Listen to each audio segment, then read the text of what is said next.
I got it. Okay. So we're starting Shabbos Siman Shin Yud Gimel 313. This episode of the Shulchan Aruch podcast is sponsored in this chutzah with a full shleim to Yisvislik Mitzim Chasia Baruch Mendel Ben Bela. Anyone else who needs a full shleima. And to sponsor future events, you can click on our non-existent donate button or otherwise contact us through the links that are not available to contact us with. Okay. So first of all, just a quick introduction. One of the 39 melachis of Shabbos is Baina. Like, you know that all the melachis, they're based on the 39 things that were done in order for the Mishkan to be built. And then so there's the 39 main melachis, and of course there are the offspring, the toldis of those, which are halachas that are similar to those. So one of the 39 melachis is baina, building. The melacha includes any act that is done to the ground, meaning that you're doing it to the actual ground, or that you're attaching to the ground, for the purpose of making a davar shel kayim, a lasting structure on it, which is very important. It has to be something that at least to do it according to Torah, it has to be something that's that's made as a lasting structure, which we'll see comes into play over here very soon. Or if it's a lasting improvement to such a structure. So, for example, if you seal a crack, right, or you're putting a nail you're nailing something into an existing structure, but when you're nailing something, it's something that's intended to stay there. It's not something that's it's not something like a sticky note that's intended to come off in 5 minutes. Sticky notes will be a whole different sugya. Or if you're leveling the floor, something like that, which is made, in Pittsburgh it doesn't happen so much, but they're actually, believe it or not, made to remain level once you level it. So the first two seifim is going to be talking about attaching different items to an existing structure when the very nature of these items are that they're made to be put and removed regularly, like you said before. The whole minatayra, right? To do the Torah prohibition, you have to be making something that's made as something lasting. So these, we're going to be talking about things that from the very nature are made to move, it's going to be like a window panel, which remember back then they didn't have like double hung what's it called, windows with the little cranky thing or whatever. They didn't have all those things. So it could be a board or something like that that's used to close a window, which a window, I guess back in the times of the Gemara anyways, meant like it was just an open hole in the wall was your window, and the board that sealed it was your was the window panel. Alternatively, a rod that is put into a hole in a wall just behind the door, right? Like, actually, we have that, like how gates close, like a thing like that, something out there. Only this would go into the wall, or a peg inserted into a hole in a doorway threshold. Which these meaning these are locks. These are ways you lock it, similar to how how like the fences, when you close them and it has like that metal rod with that swivels and you stick it into the hole in the ground. So it's something like that. Yeah. So now these objects, peg. So these things are not prohibited from a Torah perspective, which is the view of most Rishonim anyways. Some feel that there are times that pegs could be actually minatayra, but in general, most Rishonim hold that these things are never minatayra. So, however, there are two rabbinic concerns that are here. Now, of course, the difference between that would be, as we know, that for example, there's the whole idea of there's certain cases you can tell a guy, right? You can tell a non-Jew to do something that's a rabbinic prohibition, but you can't tell him to do a Torah prohibition. So obviously there's a nafkamina there. There's a how do you say, there's a practical difference in outcome between whether I guess there's a legal distinction, I think, is the closest, because usually nafkamina very bedafka nice. is saying that bedafka, it's halachic, you know what I mean? So that's right, right, exactly. Legal distinction, but it's whatever. Yeah, I mean, no, legal distinction is good. When we start using a fortiori, we've gone too far. But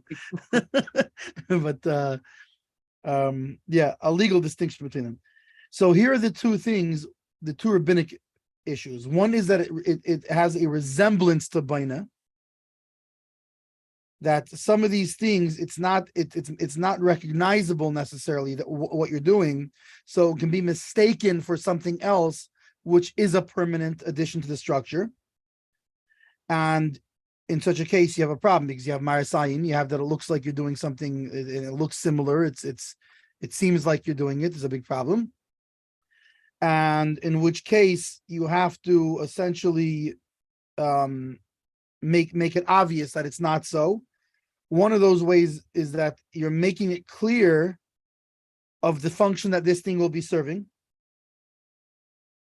And which as we'll see will depend on it will depend on how likely it is that this particular thing you're doing can be mistaken for something else or not. And the second thing is that if the implement is a vessel in and of itself, then we can assume that the owner is not willing to leave it attached to the structure on a permanent basis.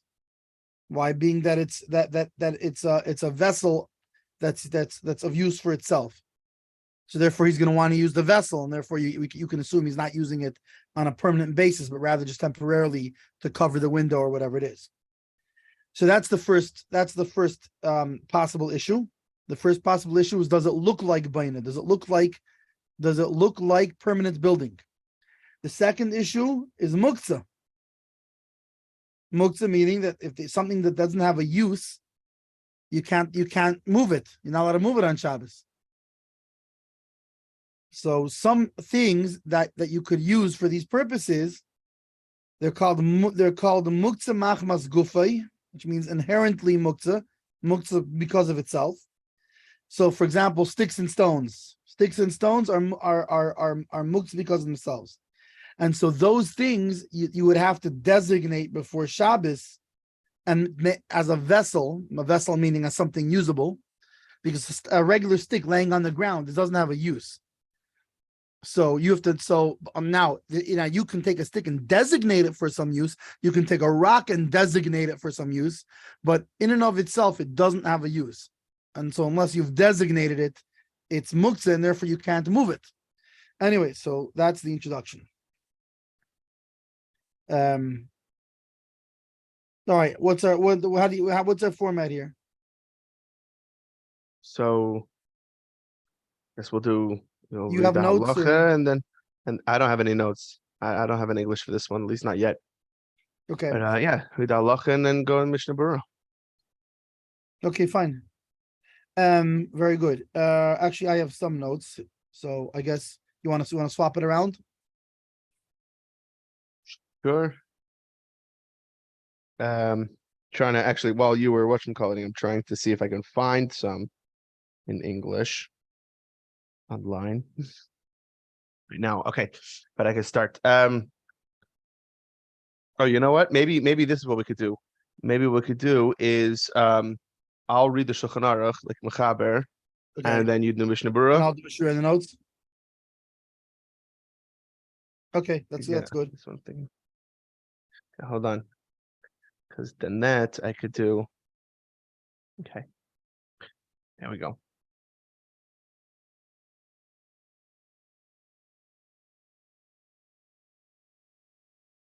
Excuse me. So, Tilto Dallas v'Chaleinu and B'Shabbos. the laws of moving a door and a window and a lock on Shabbos. And there's 10 seifim.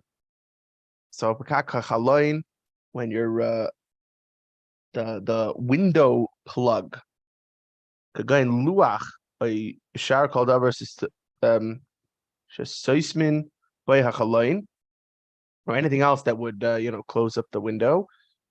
You're allowed to close it. You could block the window basically, even if it's not tied. It's not like you're building, basically. You're not adding on to the construction of the house just by blocking the window, putting up something to block the window. Which, by the way, I don't want to get ahead of myself here, but it seems that could apply to putting up a screen into a window that's not there. You're blocking the window with something, but because it could be really asked, wait, it's like completing your building, onto the window. Right. No, but seemingly you could put up a screen in a window and it wouldn't be a problem. And it's we don't consider it right as long as he has to designate have in mind may Erev Shabbos sit my bite. Interesting. Okay, so he has to have had it in mind. He just covered both of the things. Because he just covered the first thing is he said you don't have to worry that it looks like he's adding like that it looks like baina. That was the first concern. But that's only so long as so that he had it in mind from Erev Shabbos. Bechalal, this is the purpose. Like for example, something that's designated. If it's not a screen, let's say you just use a random board leaning against the wall. It's muktzah. Now I got a problem with muktzah, right? Right, it's a muktzah, whatever, but you have in mind. But chalal, this is the thing that blocks the window. So, okay, we're cool.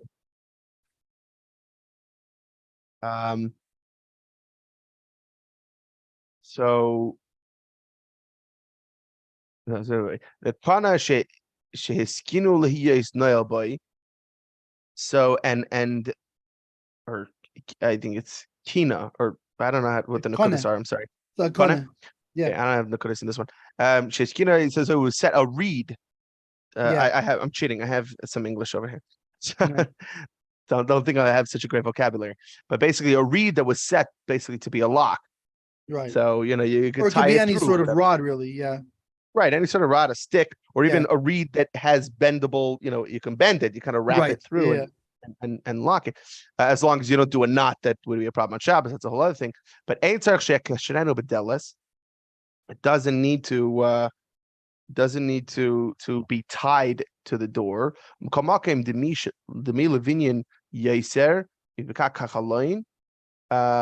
So even though it is more similar to binyan than just like a window plug or a window block. So it's not enough that he just has in mind.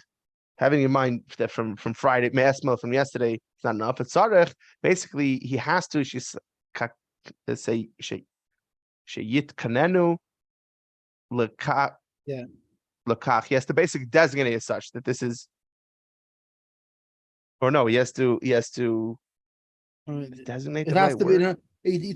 Set it. He has to fix it actually, meaning he has to actually I'm not sure exactly what this is. Hold on, maybe some sort of the adaptation. next word is Larashi. So maybe Rashi will explain. Yeah, okay. So hold on. Larashi, I know. So here we go.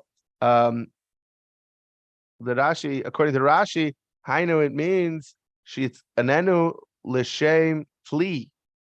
You have to set it that it's okay, that this is being utilized as some sort of vessel. That it's fitting for usage and not just thing that sits on the side. Right. No, it would seem not just that. It seems that not just that it's for use as a kli, but meaning he has to fix it so that it's usable for something else other than even. Yeah, it's some sort of kli for something else. For example, like that it be fit to flip over olives, or guzim, or to what are some nuts, right? Cracking nuts, to crack open nuts, crack them, yeah. So, this reminds me of, like, for example, I remember we brought up a lot, like with Shabbos is like a hammer. right? So you have a hammer though that you have it designated. This is my coconut cracking hammer. Like I use this for stuff on Shabbos. So then it becomes not muktzah. But if it's not, if it's just your regular tool hammer, yeah, it becomes muktzah. And it's a problem if you accidentally leave it on your tablecloth, for instance. Now The laws of buses and all that it's interesting because this was what in the introduction, where he says that where there's certain, in other words, there's it where it depends. It's the amount to which it has to be designated, etc. What when it comes to the issue. Remember, there's the two issues. One is that it looks like is that it's muktzah, and one is that it looks like baina. And so there's depending on the item, it's going to be different how much you have to do to it, because depending on the item is how much it looks similar to that you're doing baina. So therefore, that's why with these things that it looks more like baina, that looks more like building something lasting, you have to do more to them than just mentally designate them like you had to with just like the screen or whatever, or the board or that kind of thing. Mm-hmm. So that's Rashi. So that's Rashi. So basically, you got to use it for those things. So now Ula Rabbeinu Tam. So Rashi's Einikel says, I don't think so, man. It doesn't have to be fitting for something else. You're using it to lock the window. That's enough. Basically, if you're using it, if you're designating it for this thing, and then you do an action and prepared it for that use, for it to be a lock, that's enough. But you still have to do some preparation. Why do you have to? Yeah, but you actually have to prepare make it for olives or whatever. It's already a case. Meaning they both agree though that just having in mind before Shabbos is not enough for this read. Right. You actually have to do some ma'isa to prepare it for its usage. Right. The thing is, by Rashi though, he says the usage of it being a lock is not enough. It also has to be some sort of other use, right? An additional use that you're allowed to do on Shabbos. Yeah. By Rabbeinu Tam says a lock, that's enough. You could, use it for a lock on Shabbos. That's fine. As long as but you got to prepare it as such. You got to do something to have it in mind and prepare it, set it aside, and kind of, I guess, bend it or do some sort of physical action. It seems and prepare it. Like, I guess, bend it in the way it's going to be going and bring it out, make sure it's in the right place. Seems to be, it's kind of interesting. Anyway, so the Rama comments. So now umikre al yedei kach. So now by doing this it becomes a klishim lachti leheter. So now so you don't have this problem of muktzah. It's something. It's a tool that you can use that is used for something that is allowable and that is allowed on Shabbos. In other words, it has a permissible function. Permissible usage. Yeah, permissible function. And then if it has a permissible function, so then you can move it around. There's no muktzah. You're allowed to touch it. You're allowed to move it. Commotion is bar, like we explained earlier in Siman Shilches Sif Beis, both by the Mechaber and the Rambam. V'nagar shehu. Here I have Sif Dalid, but it says Sif Dalid. Interesting. Yeah. Let me see. I wonder what. It's interesting in the English translation online and Safari. It also has paragraph 2. Okay, I don't have Shinchas in front of me, so. All right. Well, anyway, so then we continue back. In either case, in one of those. Yeah. So whatever we explained earlier in Shinchas about this, about the whole right. In theory, he could be explaining either Rashi or Rabbeinu Tam. I mean, meaning according to Rashi, it needs to be made into klishim alachti leheter besides for just the use as a lock. Why? Probably, well, maybe Mishna will talk about it, but probably because he also is worried on an addition to the muktzah. He's also addition to it doesn't look like enough of a. I think that's it. I think Rashi is afraid this is not quite a klishim alachti leheter. Locking things is not really a. So that's creating a lock. Sorry, creating a lock. So my question is Rashi's uncomfortable. Right. Creating a lock for Shabbos, that's not a heter. That's not a klishim lachti leheter.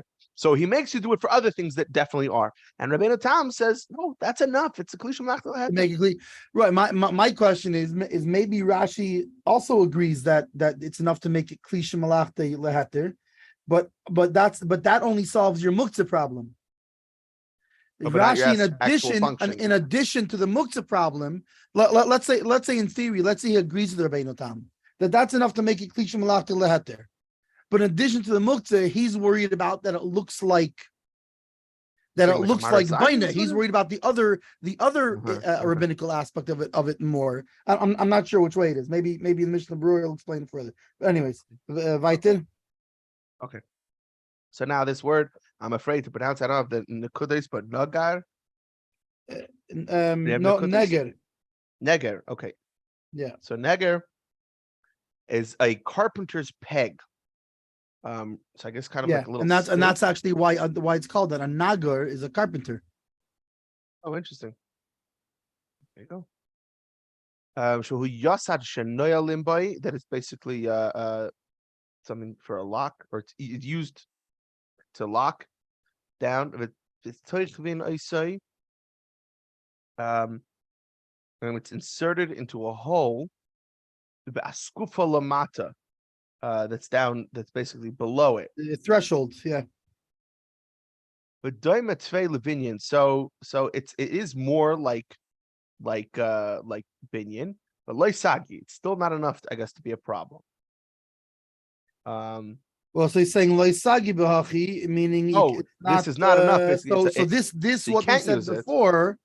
This what we said before, that you're allowed to now, which is interesting because at this point, the Mechaber is not saying whether he holds like Rashi or Rabbeinu Tam, but he's but I guess either one of those two wouldn't be enough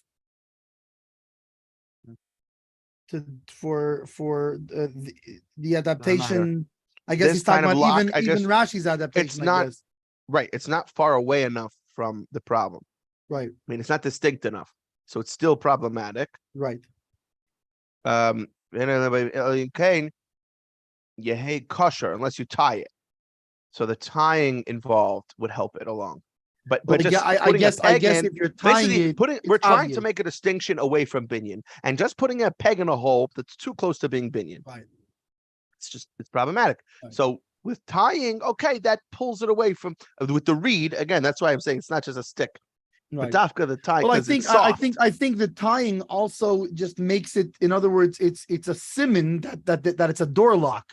Why would you tie a regular peg to the door? I'm making a siman that's making it obvious that this is a lock. It's not and that's why it doesn't. It's not boina. You don't tie things for boina. Right. Whereas a lock, you tie to the door. So it's tied to the door. It must be a door lock. You're making like an obvious thing that it's a lock. You're saying, but that was like interesting. I think it's just trying to get away from binyan, from boina. But saying you're saying it's not baina. Remember, the problem here is not that it's baina. Everybody agrees it's not baina. The problem is that it looks like what does it look like to somebody else? We're trying to get away from this baina image. But we're trying to get away from it looking like baina. So tying something to the door, this peg, so clearly it's a lock. I guess you can look at it either way. You're looking from the flip side. It doesn't look like baina. I'm saying it looks like baina. What I'm saying is the difference in what we're saying, though, and I think there would be enough coming to halach is what I'm saying is I think the goal is just the negative, just to try to remove any, shemias or whatever. Any sort of, I'm trying to stay positive here. You're saying positive. Oh, you want to actually make it into something new. I'll tell you why. Because you're trying to create. Because then why do I have tied to the door? Maybe I can tie it to the wall behind the door and it's okay. Why do I have to tie to the door? Yeah, any sort of tying thing. Why to the door? Because that's what shows it's a lock. A dafka lock, right? Not just a tying binder thing. Interesting. Yeah. That's a very good point. So the ketzad, so it has to be tied. So the ketzad you hate kosher. So how do we? What kind of tying is this? How are you supposed to tie this stuff? I love fun words. So if there's a knob, a glustra, oh my gosh, I'm so gonna use that. Like a knob head is a bit of a curse. You glustra head. You're such a glustra sometimes. Well, back in the times of the Gemara, that's how they would curse at each other. Glustra. A little head. dense, Yeah. Anyway, so if there is a knob head, at the head of it is a knob. Dahainu meaning shahu, Of Of be'echad, mean this width on one side. yeah, it's wide. Yeah. It's wide on one side. Meher Hashem from the head. With Rai lichtayv bay, and then it's fit to crush with it.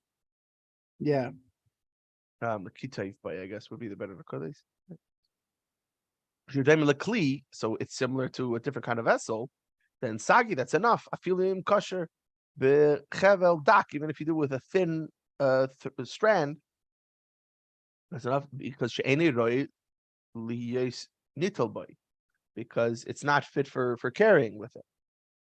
Yeah, meaning even if it's tied with a cord that's not really fit for carrying it.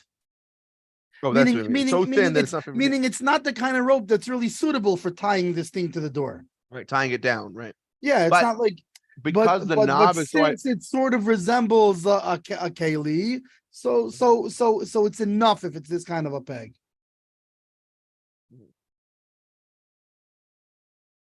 Okay, so then got it. And not only that, not only if the string is so thin or whatever, but even if it's not even tied to the door itself, I think. I don't remember. Yeah, the what's it called? The beam.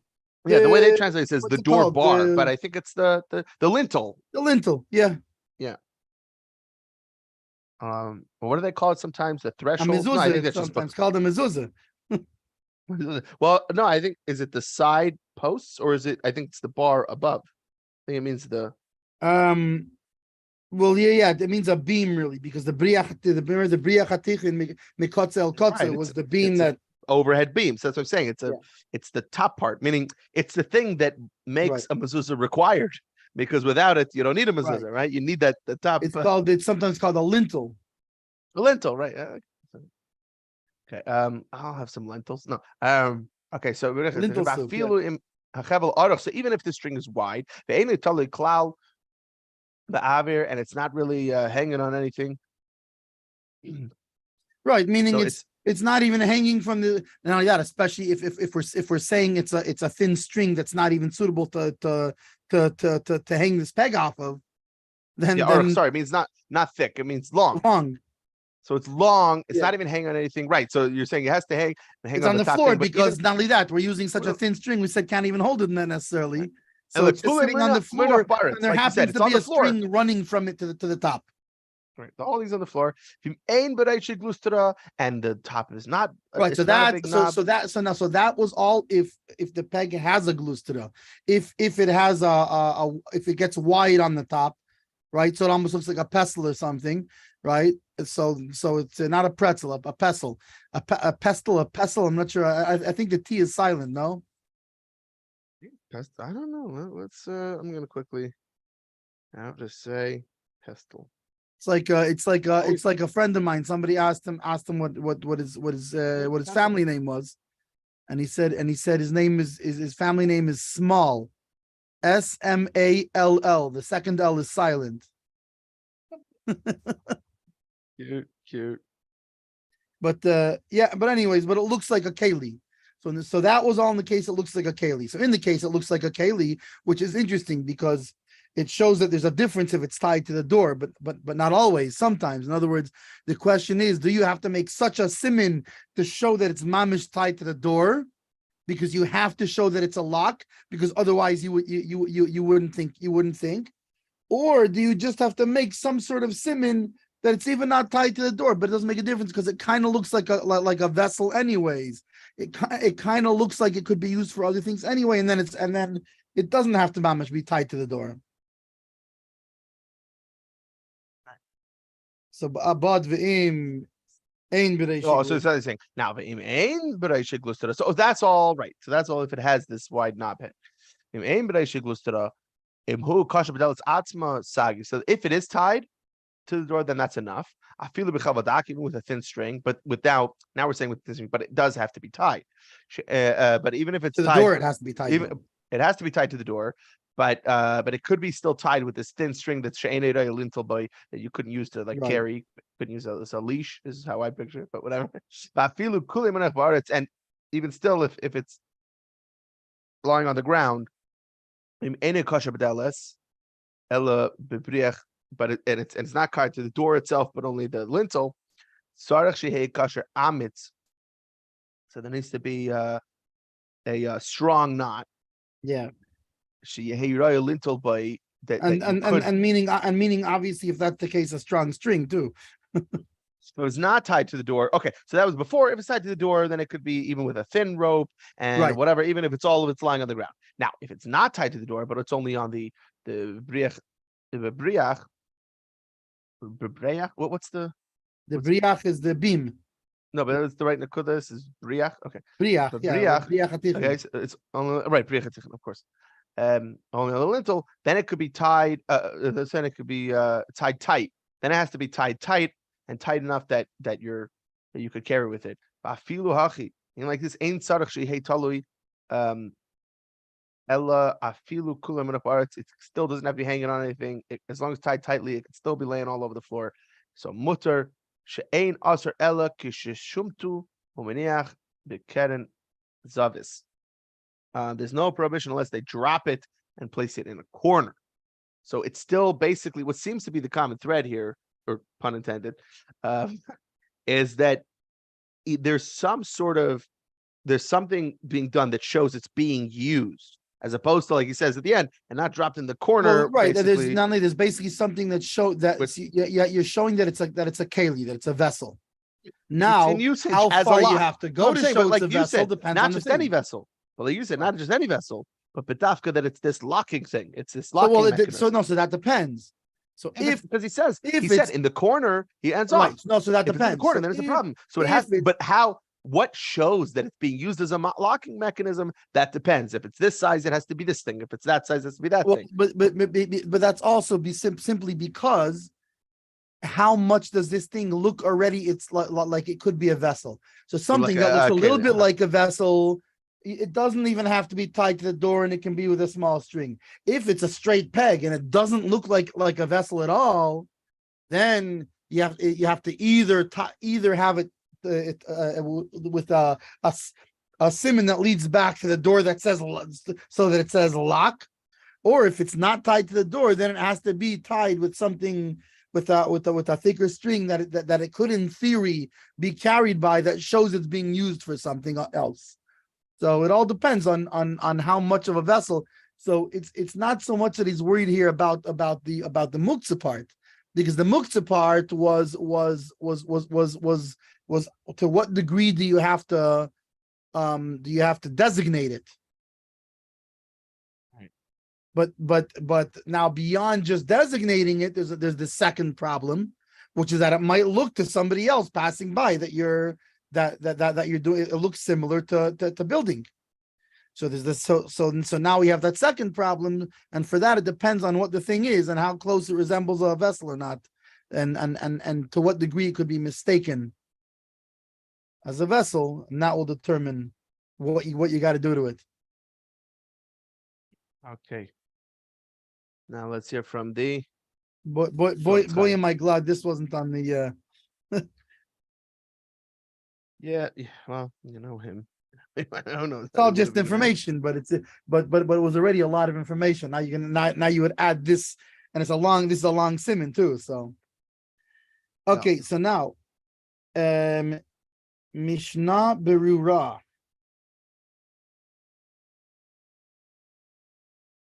Let me go to Mishna Berura.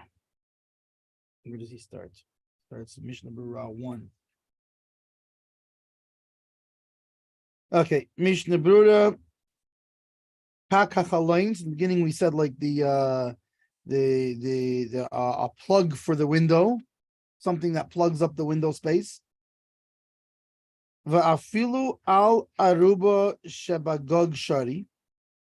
Now, even if it's not a horizontal window, this way window. Even if it's not a window that's this like on the wall, but rather it's a window in the ceiling, a skylight. Shari, it's also permitted. The Einin Nechshav L'Oyel, and it is not considered to be a tent. An oil means like meaning a enclosed means structure. it's a tent. I think because the problem making a permanent tent at least is a problem, or making even a temporary tent if it's standalone is I think the issue. It could be binyan, you're right. Yeah. Fine. The oil kvar asui, because the tent has already been made. So when he stops it up, when he covers the space of the skylight, he's merely adding on to what already to the existing tent. Meaning that he's covering up the gap, the space that there was in this tent. The gam huarai, and also it is temporary. Ira Halevi Kosav. So the Ri Halevi wrote the Isa B'Shas, that it says in Gemara Shepakos Achalim B'Shabbos Mipnei Hameis Shelo Yikonis Atum Alabayis Vitmu Akelim. So this is in Gemara Shabbos, that a window was covered on Shabbos because of a dead body, so that the impurity meaning that the impurity coming out of the dead body should not enter into the house and make the vessels in the house impure. Like, if there's vessels in the same house, and I guess there's different there's the different depending on if there's windows, then it's considered in the same house. If there's a wall between them, they're not considered the same house. This sort of a thing. I don't know the exact scenario there, but in either case, so they put some kind of a plug or a cover on top of the window, right? So the spaces shouldn't be open to each other. The space where the dead body was, and the space where the vessels were, so they wouldn't become impure.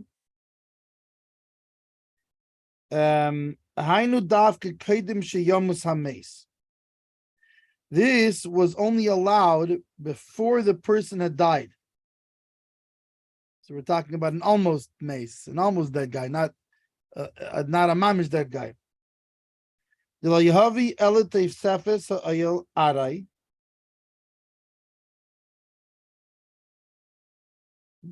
Because in that case, it's only a temporary addition.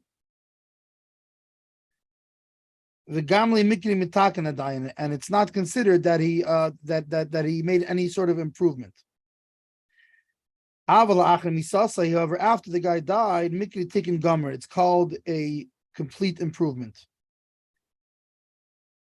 Which means if it's considered a mamish, I guess the fact that there's a dead body there makes it an improvement in the fact that he's covering the window. Whereas before the guy died, it's just fine. It's a guy who's gonna die, but he's not a guy who's dead.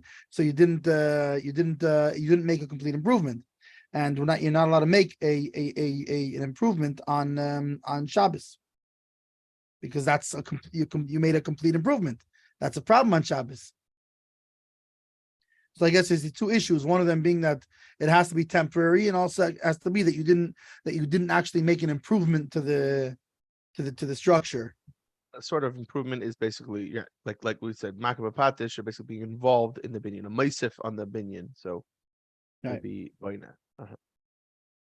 V'hamogin Avram. So this would be worthwhile to remember this when we after we finish this in Mishna Berura and we move on to Taz and Magen Avram on this. V'hamogin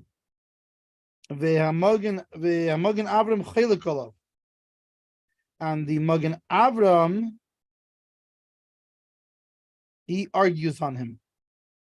And he holds that this is not considered fixing.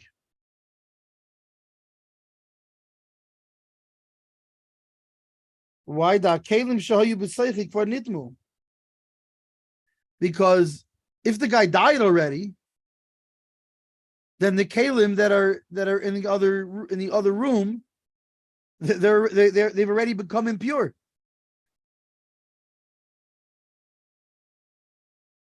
And it only helps anything you're going to bring in afterwards to the house. In other words, once the guy dies and there's vessels in on the other room by the through the window. Okay, those vessels are already impure. So who cares? What does it help you that you put this thing up? It only helps you that now if you're going to bring new vessels in, that they won't become impure. Let's say you want to bring new vessels in while the body is still in there. So then you put it. So then putting it up helps for the things that you're going to bring. Ooh, b'shari tshuva mitzad Magen Avram. The shari tshuva sides with the Magen Avram. Ve'ayin b'pri megadim, and see the pri megadim. What the pri megadim? See also the pri megadim.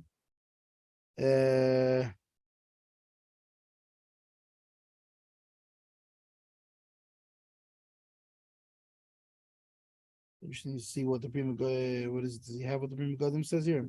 Yeah, does your note have it? Because otherwise, we're gonna. It should be in the Shulchan Aruch. Actually, there's a whole bunch of notes here, but I think maybe, but there's a lot of notes here, and I think maybe it's better to come back to them, maybe even after doing the Taz and the Magen Avram and all that, because this is a rabbit hole that we can go down here. I mean, there's some good. What do you call it? But Yeah, this doesn't have the Pri Megadim in it. Okay. no, here he has it here with the. No, I'm saying my Ira Hakohen doesn't have. Some Yeah. Shulchan Aruch sets have, Pri Megadim and everything right there. Let's see. Pri Megadim. Okay, Shai Tshuva rules like the Magen Avram, and the Pri Megadim.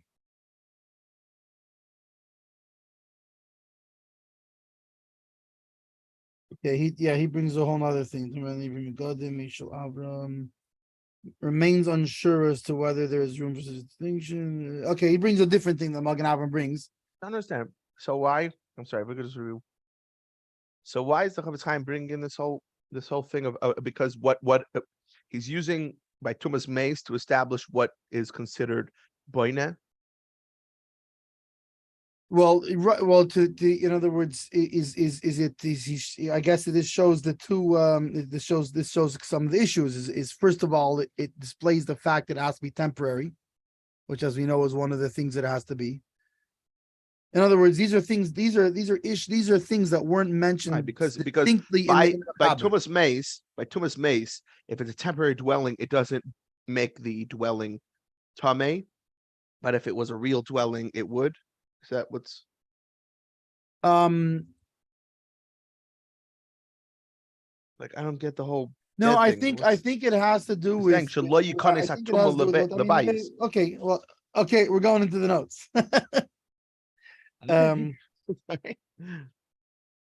Okay, so first of all, I should have checked before I left Granites. Just picked up an English Berura there, but yeah, there's actually a lot of things that I still need to pick up for this thing.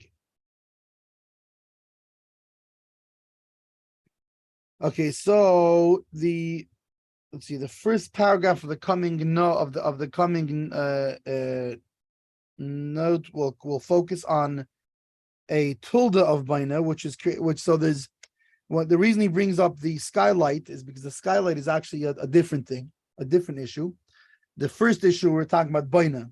The skylight is actually, he's bringing up a further issue of creating a tent, which is a tilde, an offspring of, meaning baina is the main forbidden thing, and creating a tent is an offshoot of that. The source code versus which is going to be more so in 315 and two more simanim. So a biblical law, right? So minatera, it's forbidden to put up a horizontal canopy, right? Like let's say something like a chuppah, and you were to dig the poles into the ground, or to even set them in those metal bases or something like that. Or, you mean vertical? No, because the poles are vertical, the canopy is horizontal. The canopy itself. Gotcha. So it's forbidden to basically to pull out, to drape out to drape canopy. out horizontally a canopy. Yeah. Got it, because that's a roof. Right. And or a vertical partition on Shabbos with the intent to leave it in place for a while. So like setting up a mechitza. You can't set up a makeshift mechitza. You can't pull up, like hook up a tablecloth or like right, which is interesting, because that generally you see the mechitzas are rolling. They're already up. They're rolled, and you roll them in place and not. Right. And they're made so to thank roll. God for that. But I'm saying is, but let's say let's say but on a what if you put up or whatever, so and you're like, okay, put up on it's Shabbos. fine. We'll put some stacks of chairs and we'll hang a tablecloth. Just hang it up. It's fine. That's not just that. If you say let's you know what, let's put it up, and let's just leave it there because you know what, we need a mechitza here anyways. Now you leave it up, you're like, no, with a biblical prohibition actually. Wow, it's a tolda of baina. Yeah, even though obviously they have in mind to do a good thing, which as we know, mechitzas are a good thing. I think in this case it takes us back to Amirul Nachri, because it's for the tzibur and it's for a mitzvah. So you could tell the Nachri even directly, no, build mechitza for us. But can you tell him to do a deiraisa or only a derabanan? I think for the tzibur, that's what I'm saying. That's why bedafka for the tzibur, Amirul Nachri is even for deiraisa, because it is Amirul Nachri. You're telling him to do the deiraisa, as far as I remember. But let's right. So but anyways, there's a so here's the thing. It's definitely something to think about. Now what if you're doing the same thing, and you're doing it not for the tzibur, you're doing it in your house to partition two things. Now you say not for the tzibur. I actually did it. Come to think of it, because we were staying. I think it was my sister's Chabad house, and the lights were all left on, and there were people crashing by the couch. So I grabbed like a tablecloth and I hung it up just for the night, so that people, it would block the lights. That's not with the intent to leave it there for. I left it all night. Is that considered a while? Yeah. What do we, when we say a while? We mean weeks, days? No, it's hours. It's a good 12 hours. Yeah, maybe 24 hours. Maybe I don't know. I'm not sure. It's interesting. Question. That's interesting. What are the ramifications of a while? What does he mean? Right. What's a while? What does a while mean here? I guess he's going to talk about that more in 315. We'll probably find out. Okay. Right. Okay. Let's hold on. We'll get. That's my guess. I hope. And if everyone is paying attention, mark that down in your notebooks and bring it back up when we hit 315. Yeah, when we hit there, right. When we finish 315, if we haven't brought it up, you'll be sure to remind us. Okay. Right. You bring it up. Why? What does this wild thing mean? And why we got it? Now, rabbinical law forbids putting up a horizontal canopy, even for a short time.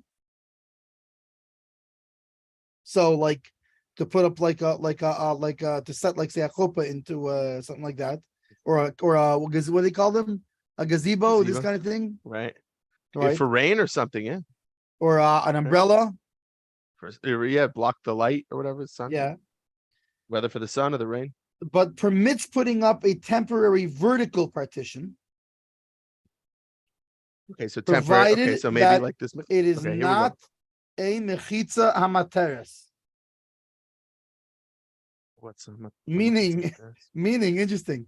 Meaning, provided that it does not serve to create a separate halachic domain in which one may now engage in some activity. Meaning, if you're not trying to make a rishus hayachid. Yeah, that's one example. Very good. That's one example. Is to enclose a domain so that somebody can carry within it on Shabbos. Or a wall that creates a functional sukkah. There you go. So they do not allow you to put up. So they allow you to put up a vertical one, a horizontal one. They do not allow you to put up at all. And a vertical one only. And a vertical one only for a little while. And so long as it's not a halach, so long as you're not creating a halachic distinction, or at least you're not doing it for the intent of the halach distinction. Both of those are, it's not just a halachic distinction, because a mechitza for davening, for example, could be a halachic distinction. I think it's more, you're not making a halachic structure. A yachid is a structure. You're now making this, now you're building this enclosure. Right, no. A sukkah is a building. A mechitza and a shul is different, because you're not, a mechitza and a shul has to do with seeing. You're not creating a separate domain. It's not about the domains. No, in fact, just the opposite. In fact, just the opposite. The halacha is somebody on the other side of the mechitza can answer, and you can't answer a main if you're not in the same domain. Oh, it rhymes. You can't answer a main if you're not in the same domain. Somebody tell me about this. Somebody got to tell me about this. Can't answer a main if you're not in the same domain. Not in the same domain. So mechitza clearly would not be. And you could even be a part of a minyan if you're on the other side of the mechitza. Like, so this is right. This is something that's creating a halachic domain. It is further permitted to make a temporary addition to an existing ayhel, regardless of whether it is horizontal or vertical. So what they're not allowing us to do is when you are now setting up a new ayhel, a new tent, a new vertical partition or a new horizontal partition, etc. However, if you are making a temporary addition to an existing tent, whether horizontal or vertical, then it does not matter. And the reason he brings that up is because that's why he brought up a skylight, that you might think that there's a problem with making a tent on the skylight. No, there's not, because it's because your roof is an existing tent. It's an existing permanent tent, and you're just adding a temporary tent to the existing tent, so it's not a problem.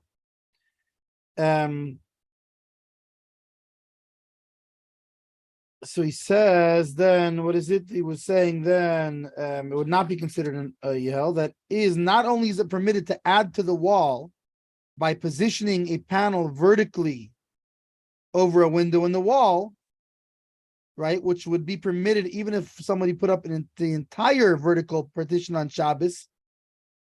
Right? Why is it permitted? Because it's vertical, and it's so that's why he brings it up, because you would think a window, yeah, and a skylight, no, because we know that that they did not allow, that they allow you to put up a temporary vertical partition, but not a horizontal one.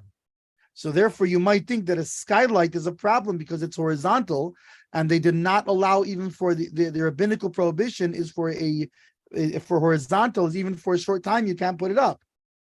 So that's why he brings up that no, this is different, because it's because in the case where it's a tent on top of an existing tent that's temporary, it's still okay even though it's horizontal. Yeah, so that's that. Then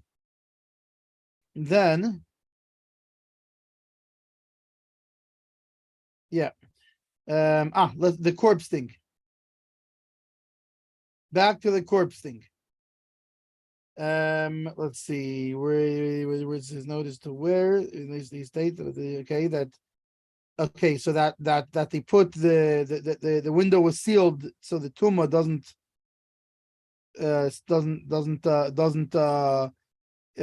make the vessels impure. So the note, a corpse found under any sort of overhang that is at least a tefach wide, right, about a handbreadth, and at least a tefach above the corpse, transmits tumah to people or utensils that are under the same overhang. Which is, I think, why when a rabbi who is a kohen goes to a cemetery, right? Rabbi. What? I'm saying because generally speaking, a kohen would try to give away from everything. But in this case, the kohen, you could go if there's a street on it, you can go on the street, right, and let's say he needs to officiate by the or but you're right, not necessarily if he's officiating and not necessarily a rabbi. But why they're careful about where trees and where the tree branches are that are, if there's a tree next to there, that they're not be under the park or get out and stand under the tree. And I once had the merit to watch such a game of Tetris unfold. Well, that's the purpose of my being there was because the rabbi's a kohen, and therefore there's a problem where he can go and where he can't go. In some cases, remember, you don't know until you get to the cemetery where exactly it's located, and and where the trees are in relation, where the fences are in relation, etc., etc. So I know there were some cases where I had a cell phone where like, for example, something was in a chapel, so the rabbi can't enter the chapel at all, and therefore, like, I was inside on the phone, basically being what was it? It's like the Sheish Me'es Elef Ragli, the nation is my feet. So I was being the rabbi's feet, and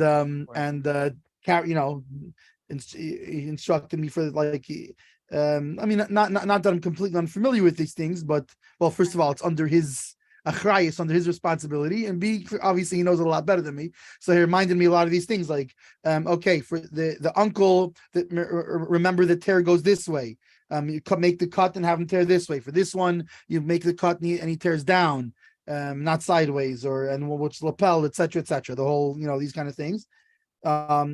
Sometimes where it was, and there was other times where it's actually in the cemetery where I mean, I there was things I did like the shovel to cover with dirt to make sure that there was I think I might have been the only other Shemer Shabbos there, so to cover at least to do the first covering, that the first layer should be covered with dirt, right.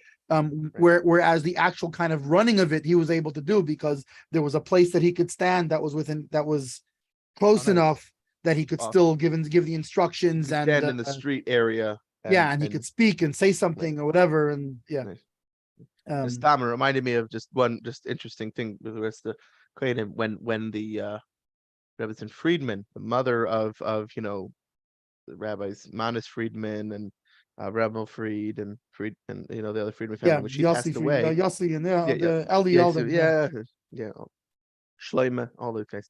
So their mother passed away. So again, her children were allowed to go, but the grandchildren and all these things, we can't forget Benzia.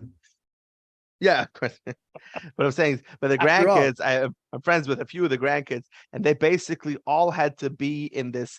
They basically set up, and this was at Montefiore Cemetery, so where the same cemetery that has the oil, there was oil, and the Frierdiker was oil, but it was down by the main entrance. There was the first part, whatever, was like a memorial in that building that's by the main entrance. So of course, her children who are Kayanim were able to go in, but all the other cousins and grandkids, basically they were in like this. Right, it's a big storage family. box. Yeah, it was like this box that was like a giant storage container, like you see on the back of a ship, like a shipping container. Yeah, that was basically put right next to a small window. That's coming out of the memorial, and then there's a little window on the shipping container, and they basically were like, everybody's squishing it to try to listen for the shipping container. Then everyone after that, everybody again, all the people who weren't immediate children had to climb into cars and whatever, and basically that drove up to where she was being buried and kind of watch from the cars and just basically be stuck in the car because again, they're grandkids. They're not. No, so you're right. In most cases, right, you have there's a kayin here and a kayin there. She stands outside, whatever. Or even if you have the families of kayin. In this case, it's you're talking about a person who it's already a few generations of people with a lot of kids having a lot of kids themselves. Great. It's a lot of it's right. It's a lot of kahanim going on. Yeah. Baruch Hashem. But yeah, anyways. Okay. So so if they're under the same overhang, then another person can become tummy. And the thing with obviously, like we said, that kehanim are not they're not allowed to become tummy. And this is called tumas oihel, meaning the impurity of a tent, of being under a tent. Now, if the room in which the corpse lies and an adjacent room share an overhang, and there is an opening in the wall that separates the two rooms, then the corpse transmits tumah to the people or kalim in the adjacent room. Who's this Jason guy you're talking about? Yeah. No, I'm kidding. The opening must have certain minimal dimensions for the tumah to be transmitted through it, which the dimensions depend on the purpose of the window. So the Mishna Shabbos, which is explained by the Gemara there, it recounts that an opening of a house was sealed because there was the case, like we said in the Gemara before, to prevent the a corpse in one house transmitting tumah to an adjacent house where there was, I guess, they shared an overhang and there was a window. So that's what it's talking about there. And where does this one go to? And then we said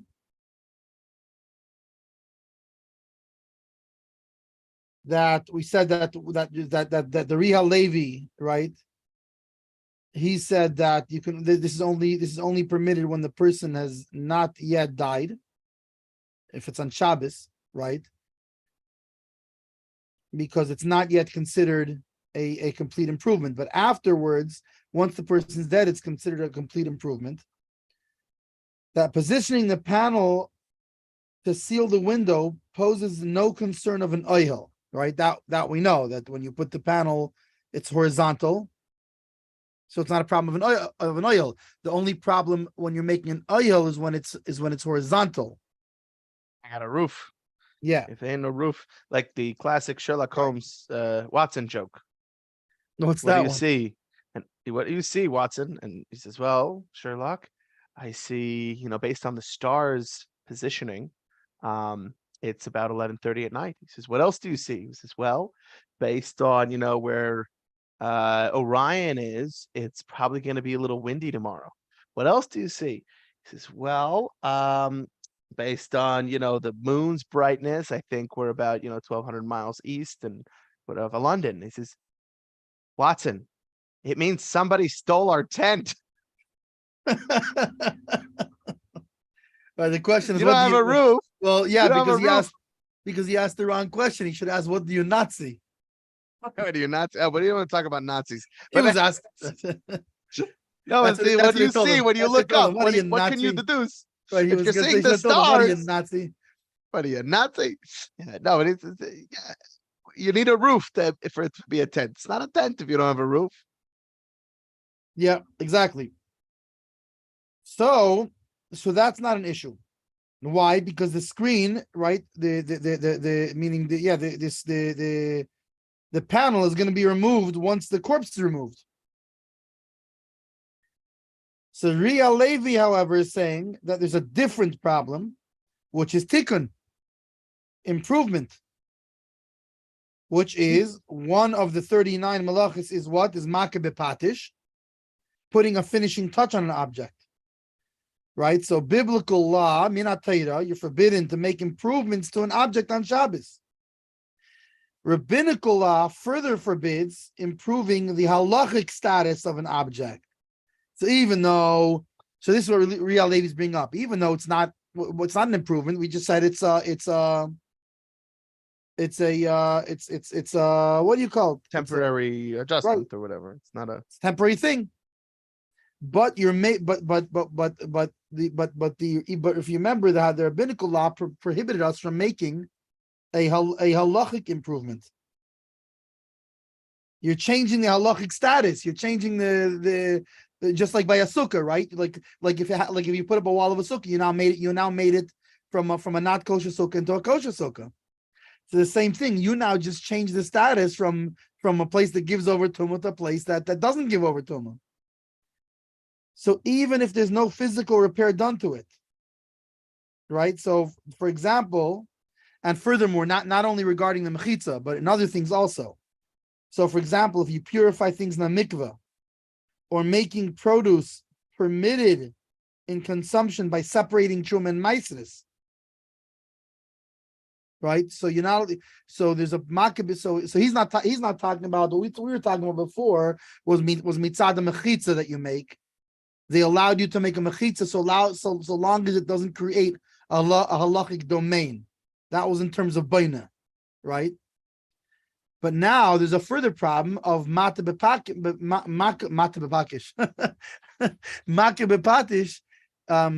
right? When you're doing finishing touches, has a similar rabbinical prohibition.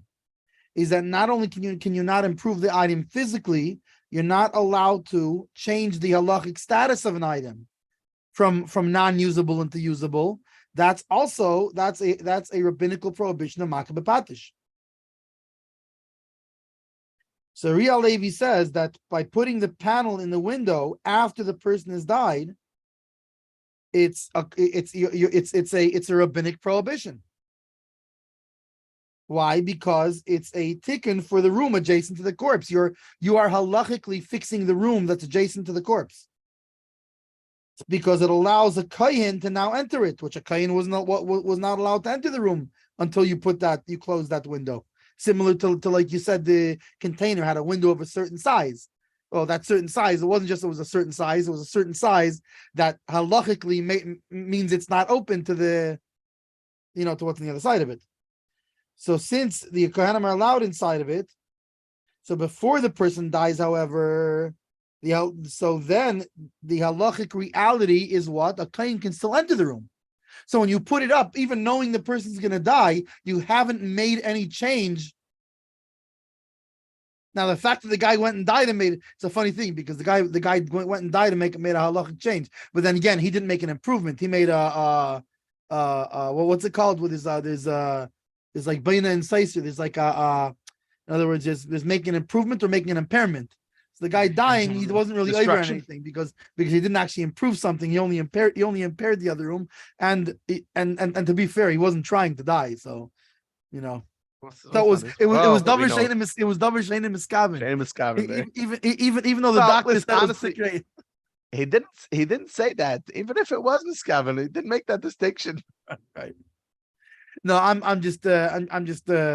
Purim tiring here. Purim tiring, yeah. Right. Even though the doctor told him secretion of the yamus. Anyway. So therefore there's not a so that's why the Ira Levi holds that you may not put it up before, not because of not because of what we're talking about in this sif, but for a different reason of makah bepatish of you're improving, you're putting final touches, you're changing the halachic status from not permissible to permissible, and so therefore it must be talking about, it can only be talking about before the person died that you can do that, because before the person died, then there's a kohen can enter, up until the person dies, a kohen can go in that other room. The Magen Avram, however, distinguishes between the above cases of tikkun, in which a person actually changes the status of the object, right? So, for example, like toiveling a keli to make it tahor from tamei, or in the case of truma, where you separated it, it wasn't kosher to eat, and now it's kosher to eat once it's separated, right? Because people sometimes think it's funny. I remember somebody asked me, so basically kosher means it's high quality, right? Kosher means a lot more than that. And one of the things that kosher means, like we know that you could have an orange that's not kosher. An orange that's not kosher is an orange that comes from Israel, and it comes from a farm that's not careful in separating the what's it called? Or in the case of the year of in the year of Shemitah, that they farm in the year of Shemitah, right? In the sabbatical year. So these are all things that have to do with kosher as well, not just animals.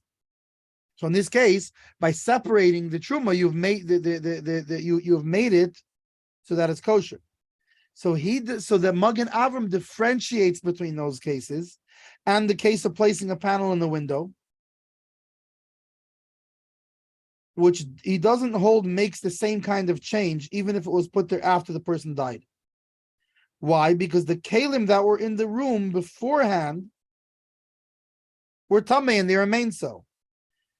And any people or vessels brought into that after the fact, they're prevented from ever becoming tamei. Meaning, the Magen Avram says, no, this isn't. You're wrong.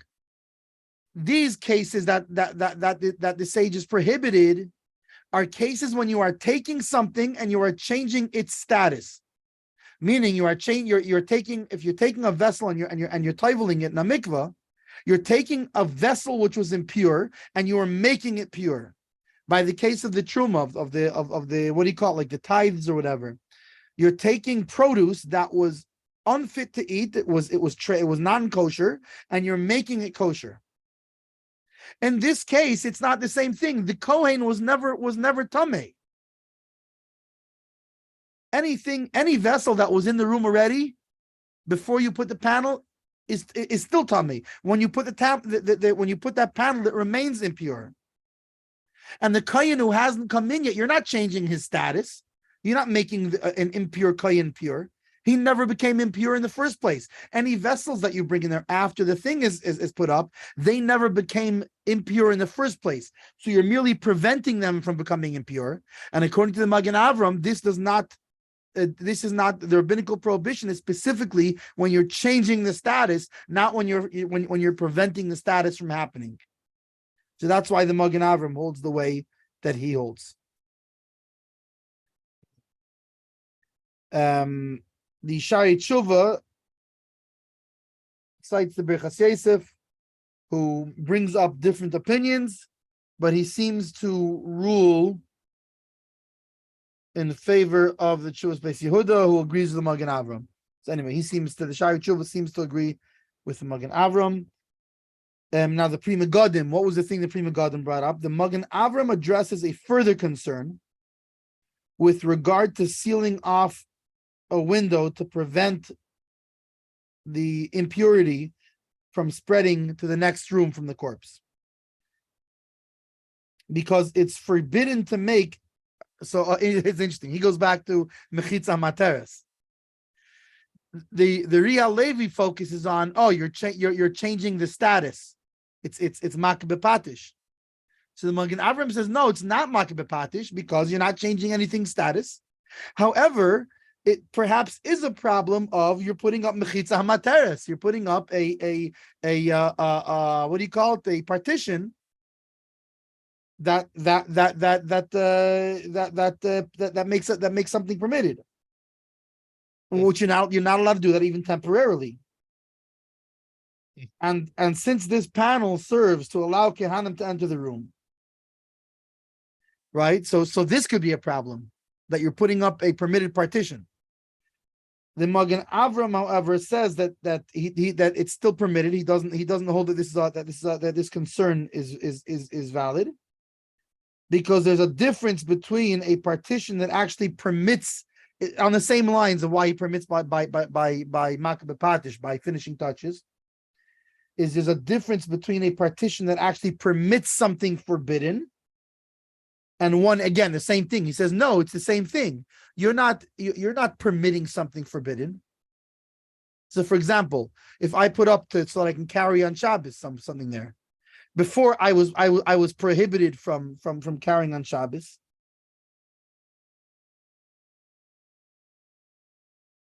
And now I'm permitted. It's a permissible area. I made the area permissible. The same thing with the sukkah. I was not able to eat in that sukkah. Now I can eat in that sukkah. In this case, you're just preventing the tumah from entering the room. There was nothing that was meaning basically the same idea. Nothing happened yet. And the Pri Megadim is not sure on this. With it's in terms of what, in other words, the Pri Megadim holds he's not sure about maybe this mechitza really is a mechitza materes.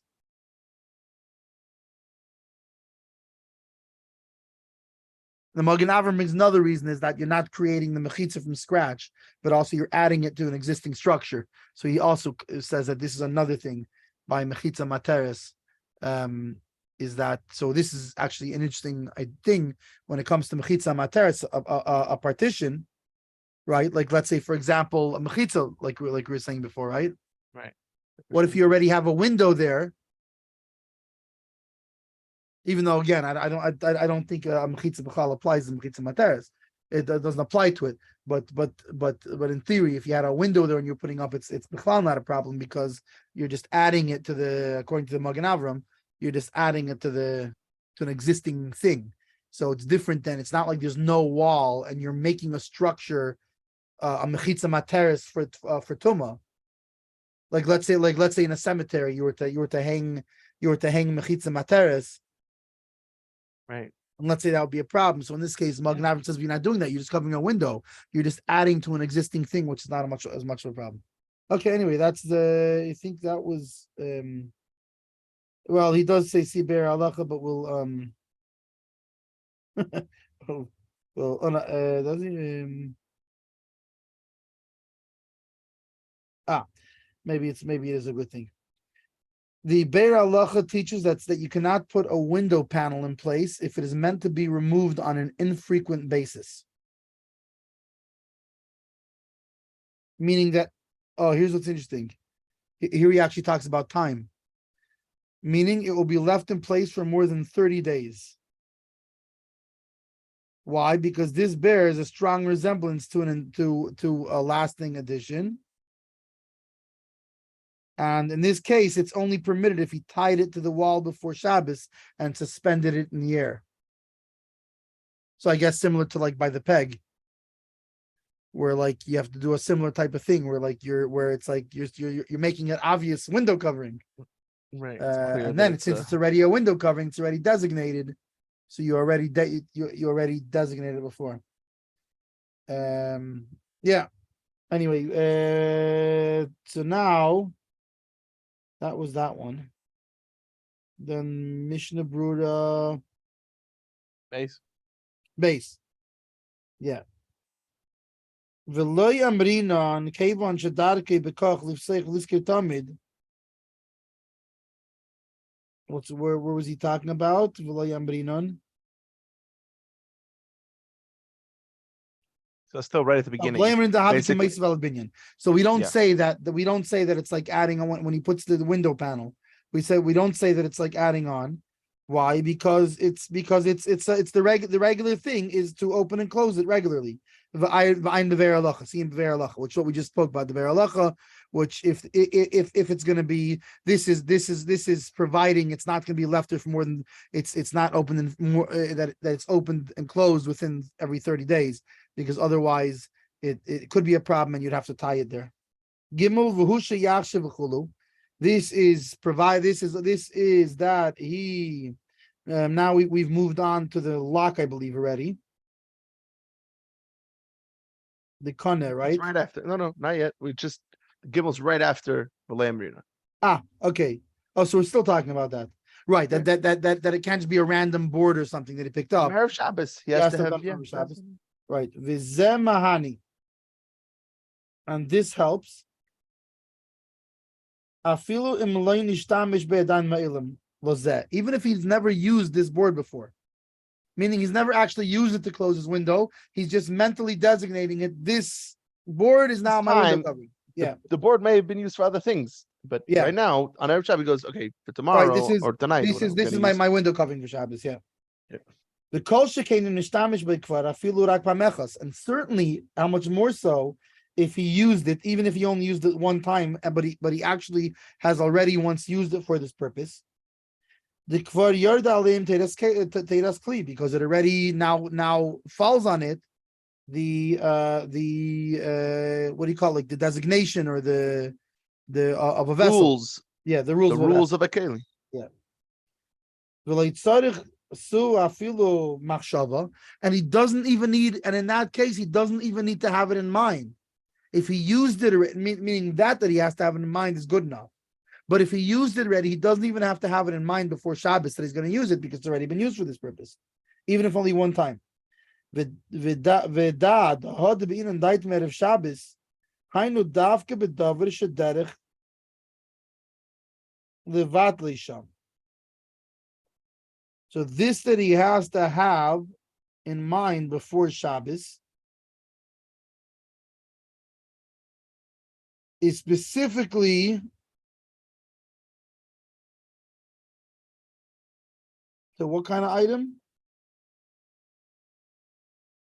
An item that the usual way that the usual way is in other words is to leave it there for this purpose, meaning that it's that it's not something that is otherwise used as a vessel, because remember, if it's otherwise used as a vessel, so it's already a kli, so it's clear that it's a kli. But something that it's not the way to leave it there, besides for temporarily, you could go in bagged, like clothing, right? Let's say you're covering the it's what's it called? The sun's coming. What's it called? You're covering the window with a t-shirt. So you don't have to have had in mind before Shabbos that this t-shirt's going to be my window covering. The only time you have to have in mind is something that would otherwise be left there. That it's not it's not an item that has other uses. That kind of thing you can do it. You can, even if you did not have in mind before Shabbos, and that's from the Chai Adam.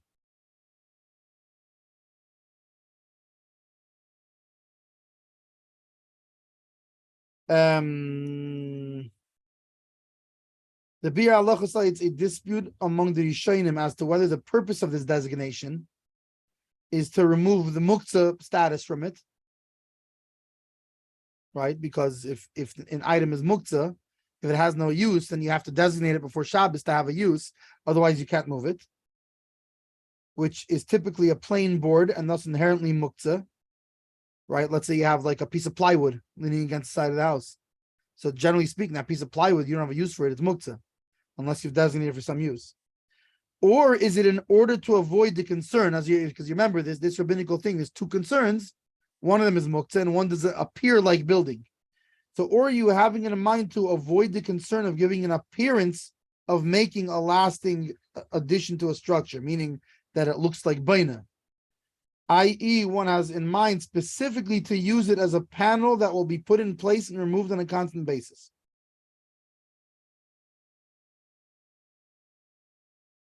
And then in the next Mishnah Berura, he apparently presumes, which I guess we'll see from the Mishnah Berura, that the issue is one of muktzah. That's, in other words, the Mishnah Berura would seem to take would seem to hold by the Rishonim that hold that the distinction that he's making here is because of muktzah, not because of that it looks like baina.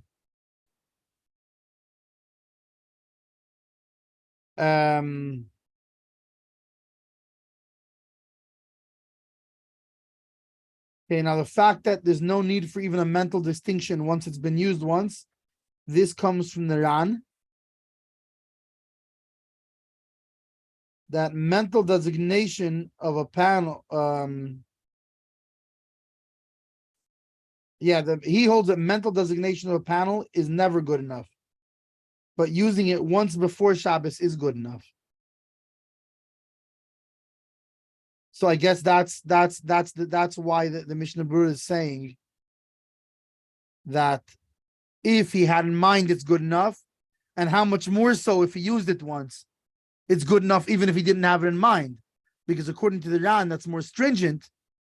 Having it in mind never helps, but having used it one does. So it shows that having used it once is a more, and being that according to the Ran, it never helps even if you had it in mind. So who cares if you had it in mind? So obviously, if you used it once, it helps even without having it in mind. So therefore, according to the Ran, so it's obvious that using it once is a more effective thing than mental designation.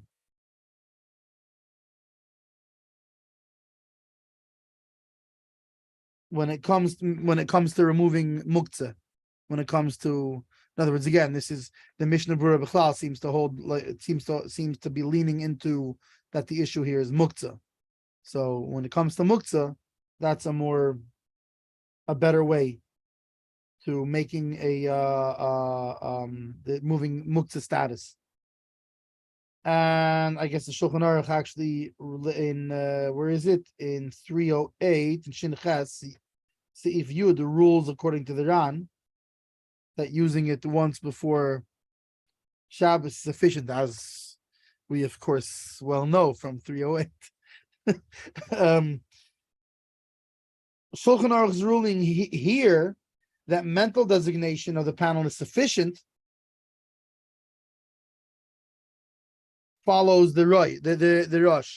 The Rosh, that's the Rosh's ruling. The Rosh holds mental designation is sufficient.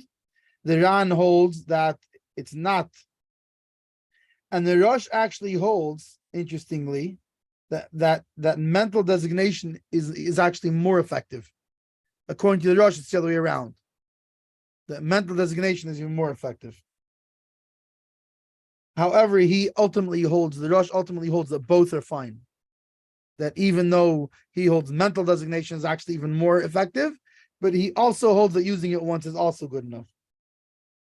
So it seems that even though the Shulchan Aruch rules according with the Rosh, Mishnah Berura here chooses to follow the Ran, and well, meaning in terms of ultimately the Mishnah Berura is allowing according to the Rosh, but he seems to hold according to the Ran in terms of that it's more effective, that using it once is more effective, and explain that using it once is the more effective method, because as the Be'er Halacha here points out, many Rishonim agree with the Ran that mental designation is insufficient. I guess we'll see ultimately how the when we get to it, we'll see how the Alter Rebbe holds if mental designation is enough or not. Right.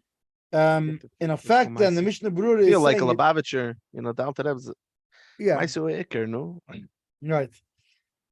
So but so maybe he holds it's better, but does he hold?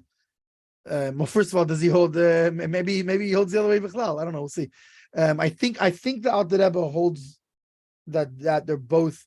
I don't know. I think he holds the same way, that he holds according to the Ran here in this one, that it's more. If I might be mistaken though, so don't quote me on this or let anybody hear me on a live podcast saying this. But when we get to that we'll know. But I think the Alter Rebbe also holds that you can designate it mentally or use it once. So the Mishnah Berura is saying that even if we were not to accept the Shulchan Aruch's ruling with regard to mental designation, so even then using it once would for sure be effective, meaning according to everybody, using it once would be more effective. It is of note though that the Shulchan Aruch here rules in accordance with the Rosh.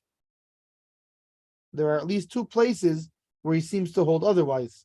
One of them is, like we said before, in Shin Ches 10, right, in 308 subsection 10, that he rules that one must use the makeshift cover of a keli before Shabbos,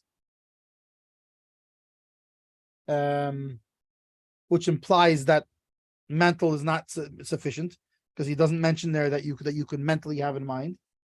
And the other place is in the same Siman in subsection 20, that he clearly assumes that mental designation is a more effective method of moving muktzah status than one time. Oh, so there he holds by the Rosh. No. If he clearly holds that it's a more effective method, then he would hold like the Rosh. I think that's a mistake here. He says in accordance with the Ran. I think that would be in accordance with the Rosh. We just said the Ran holds that mental designation is not good at all. So anyway, and for more discussion on this matter, see other places.